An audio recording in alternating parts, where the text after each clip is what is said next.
ल साथीहरू, आज चाहिँ आफ्नै बारीमा फलेको फल होइन, तपाईँहरूलाई थाहा होला नि यसको नाम।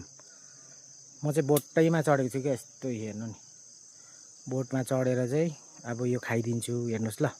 अनि पछाडि धेरै फलेको पनि छ, म त्यो पनि देखाउँछु है।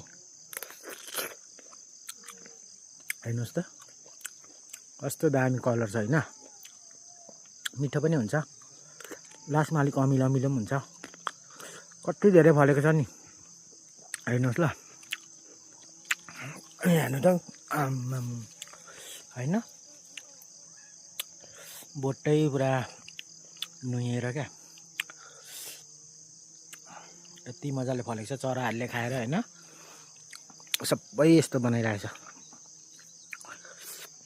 राति त्यो एउटा जनावर पनि आउँछ क्या, त्यसले पनि खाइदिन्छ।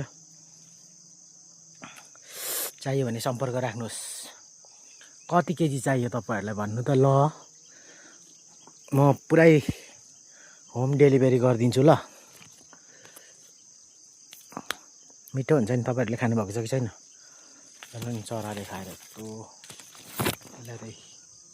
पाकेको जस्तो खाइहाल्छ नि। भोलि झारेको छ।